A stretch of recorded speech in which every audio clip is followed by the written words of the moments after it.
அயனார் துணையில இன்னைக்கான ப்ரமோ என்னன்னு பார்க்கலாம். சந்தாவோட மாமா வந்து அவங்க இருக்கிறவங்க கிட்டலாம் பிரச்சனை பண்ணுறாங்க. நீங்கள் எதுக்காகடா சந்தாவை என் கூட அனுப்பாமல் தடுத்து நிறுத்திட்டு இருக்கீங்க? அவளுக்கு என்ன ஆகணும்? நீங்கள் எதுக்காக இந்த மாதிரி பண்ணுறீங்க அப்படின்னு சொல்லிட்டு கேட்குறாங்க. இல்லை ஒரு வேளை நீங்கள் சந்தாவை லவ் பண்ணுறீங்களா அப்படின்னு சொல்லிட்டு கேட்குறாங்க சேரன் அண்ணாவை. அப்போ வந்து சேரன் சொல்கிறாங்க, அதெல்லாம் இல்லை அப்படின்னு சொல்லிட்டு. சோழனுக்கு கோவம் வந்து, ஆமாண்டா சந்தாவை என் அண்ணன் லவ் பண்ணுறாங்க, என்னடா இப்போ அப்படின்னு சொல்லிட்டு சொல்கிறாங்க.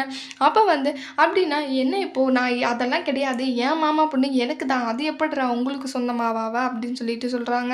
அப்போ வந்து சேரன் அண்ணாவை சோழன் அண்ணன் இப்போவே சந்தா கழுத்தில் தாலி கட்டுங்கன்னு சொல்கிறாங்க. அதை கேட்ட சேரன் அண்ணாக்கு நிலாவுக்கு எல்லாருமே ரொம்பவே ஷாக் ஆகி இருக்காங்க. உடனே அங்கேயே சோழன் போயிட்டு ஒரு கோயிலில் இருந்த தாலியை எடுத்துகிட்டு வந்து சேரன் அண்ணா கிட்ட கொடுத்து கட்ட சொல்கிறாங்க. அப்புறம் சேரன் அண்ணாவும் சந்தா கழுத்தில் தாலி கட்டிடுறாங்க. அதனால அங்கே ஒரே பரபரப்பாக ஆயிடுது. இதுக்கப்புறம் சந்தாவை எப்படி நீ கூட்டிகிட்டு போவேன்னு சொல்லிட்டு சோழன் கேட்குறாங்க. அப்போ வந்து ரொம்பவே கலவரம் ஆகுது.